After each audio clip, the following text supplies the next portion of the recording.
E aí, pessoal, tudo bem? Aqui é o Curiosidades, e hoje eu quero levar vocês para uma viagem. Mas olha só, não é uma viagem de férias não. É uma viagem para alguns dos lugares mais sombrios e temidos do planeta. Lugares onde a liberdade é apenas uma memória distante e a esperança, muitas vezes, morre antes mesmo da pessoa. Isso mesmo. Hoje vamos conhecer as prisões mais sinistras do mundo. Vamos explorar fortalezas de concreto e aço. Para começar nossa jornada, vamos para um lugar que dispensa apresentações: Alcatraz. Localizada em uma ilha rochosa no meio da Baía de São Francisco, nos Estados Unidos, essa prisão federal funcionou de 1934 a 1963 e ganhou a fama de ser a Rocha. E não era para menos.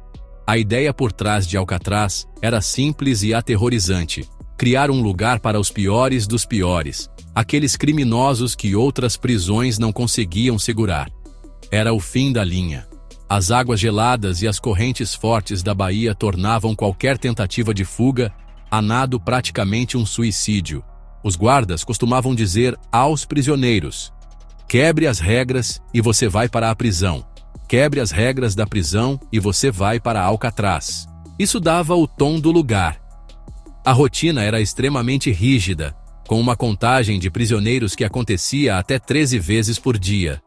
O silêncio era uma regra na maior parte do tempo, uma forma de tortura psicológica que levava muitos à beira da loucura. Alcatraz abrigou alguns dos criminosos mais lendários da história americana. Al Capone Robert Stroud, o Birdman of Alcatraz Machine Gun Kelly. Oficialmente, ninguém nunca conseguiu escapar de Alcatraz e sobreviver para contar a história. Houve 14 tentativas de fuga envolvendo 36 homens. A mais famosa delas foi em 1962, quando os irmãos John Anglin, Clarence Anglin, junto com Frank Morris, conseguiram o impensável. Eles usaram cabeças falsas feitas de papel machê e cabelo humano para enganar os guardas durante a noite, cavaram um buraco na parede de suas celas com colheres e fugiram por um duto de ventilação. Eles chegaram à água em uma jangada improvisada, mas seus corpos nunca foram encontrados. Até hoje, o mistério permanece. Eles se afogaram nas águas geladas ou conseguiram a façanha de escapar da prisão mais segura de sua época? Essa dúvida só aumenta a lenda de Alcatraz.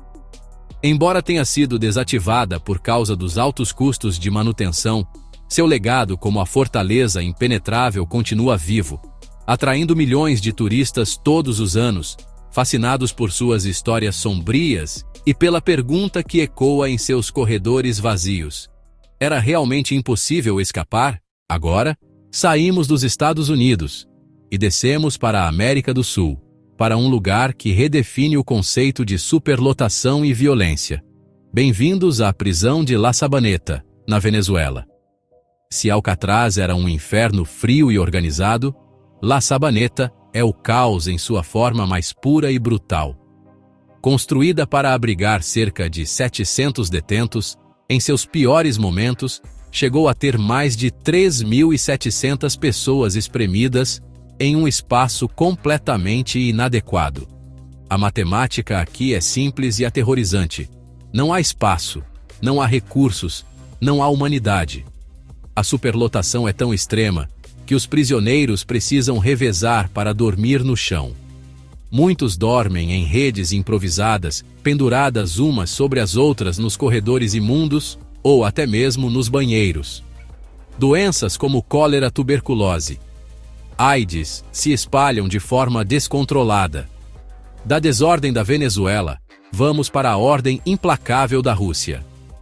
Na fronteira com o Cazaquistão, existe uma prisão de segurança máxima com um nome enganosamente poético: a prisão Black Dolphin, Golfinho Negro. Mas não se engane, este é um dos lugares mais severos do planeta. Ela abriga os piores criminosos da Rússia, terroristas, serial killers, canibais, pedófilos. São cerca de 700 detentos responsáveis pela morte de quase 4.000 pessoas. Em Black Dolphin, todos cumprem pena de prisão perpétua. Nossa próxima parada é na Tailândia, na infame prisão central de Ban Quang, em Bangkok. Conhecida pelo apelido sarcástico de Bangkok Hilton. Este lugar está longe de ser um hotel de luxo, é uma das prisões mais notórias e brutais da Ásia, especialmente para estrangeiros condenados por tráfico de drogas. Ban Quang é sinônimo de superlotação. Agora, voltamos para o nosso país, o Brasil, para falar de um lugar cujo nome se tornou sinônimo de tragédia e violência estatal. A Casa de Detenção de São Paulo, mais conhecida como Carandiru. Inaugurado em 1956, o complexo do Carandiru já foi o maior presídio da América Latina. Chegou a abrigar mais de 8.000 detentos em um espaço projetado para menos da metade disso. Era uma cidade dentro da cidade. No entanto, o que gravou o nome Carandiru na memória do mundo não foi apenas a sua rotina brutal, mas o que aconteceu no dia 2 de outubro de 1992. Nesse dia, uma briga entre dois detentos no Pavilhão 9 escalou para uma rebelião de grandes proporções. A Polícia Militar de São Paulo, sob o comando do coronel Ubiratã Guimarães, invadiu o pavilhão. A ordem era atirar para matar.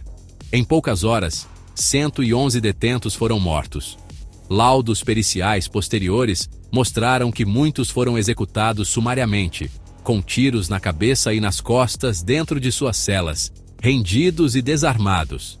As imagens dos corpos empilhados nos pátios e corredores do Pavilhão 9 correram o planeta, transformando a prisão em um símbolo internacional de violação dos direitos humanos. De volta aos Estados Unidos, vamos para as Montanhas Rochosas do Colorado, para um lugar que é considerado a prisão mais segura do mundo, a ADX Florence, ou Alcatraz das Montanhas.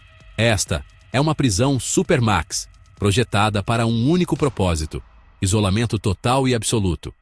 Se Alcatraz era o fim da linha nos anos 50, a ADX Florence é o buraco negro do sistema prisional do século XXI.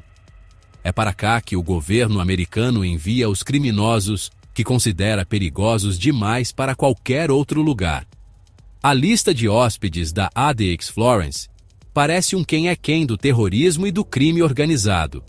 Estamos falando de Ted Kaczynski, o Unabomber, Terry Nichols, um dos autores do atentado de Oklahoma City, Richard Reed, o sapato-bomba, e Dzhokhar Tsarnaev, o autor do atentado da Maratona de Boston. Também estão lá chefes de cartéis de drogas mexicanos, como Joaquim El Chapo Guzmán. A vida na ADX Florence é um exercício de privação sensorial. Os prisioneiros passam 23 horas por dia sozinhos em uma cela de concreto de 3,5 por 2 metros. A mobília é toda feita de concreto e fixada no chão. Uma cama, uma mesa e um banco. Há um vaso sanitário e uma pia combinados, e um chuveiro com temporizador. A única janela é uma fresta de 10 centímetros de largura, angulada para cima, de modo que o prisioneiro só pode ver um pedaço do céu, nunca o terreno da prisão ou outros prédios. E chegamos ao final da nossa lista. Deixei por último o lugar que muitos jornalistas, organizações de direitos humanos e ex-detentos descrevem não apenas como a pior prisão do mundo, mas como o lugar mais próximo do inferno na Terra. Vamos para Ruanda, para a prisão de Gitarama. Se as outras prisões que vimos eram aterrorizantes por sua organização brutal ou violência de gangues, Gitarama é aterrorizante pela sua falência completa como instituição. É o colapso total da humanidade. A prisão foi construída para abrigar cerca de 400 pessoas. Após o genocídio de Ruanda, em 1994, milhares de suspeitos de participação nos massacres foram enviados para lá. Em seu pico, a população de Gitarama explodiu para mais de 7.000 detentos. Imagine 7.000 pessoas espremidas em um espaço para 400. Não havia celas suficientes, então a grande maioria dos prisioneiros era forçada a ficar de pé, dia e noite sob sol e chuva. As condições são indescritíveis. Os prisioneiros ficavam tão apertados que não conseguiam se sentar. Muitos dormiam em pé, apoiados uns nos outros. O chão era uma mistura de lama, fezes, urina e lixo. Como não havia banheiros suficientes, as pessoas faziam suas necessidades onde estavam. O cheiro de decomposição e doença era sufocante. A disenteria era tão comum que era a principal causa de morte. Os corpos dos mortos, por vezes, ficavam dias entre os vivos até serem removidos. Diante da fome extrema e da superlotação, surgiram os relatos mais chocantes. Canibalismo. Desesperados, famintos e enlouquecidos, prisioneiros começaram a morder e comer os corpos dos mortos para sobreviver. Gitarama não era uma prisão, era um campo de extermínio movido pela negligência e pelo desespero. E essa foi a nossa viagem por algumas das prisões mais sinistras do mundo. E aí, depois de conhecer essas histórias, eu pergunto para vocês: você teria coragem de passar um dia em alguma dessas prisões? Comente aqui embaixo qual delas mais te chocou. Se você gostou desse mergulho profundo em histórias que poucos contam, não esqueça de deixar aquele like. E, claro, se inscreva no canal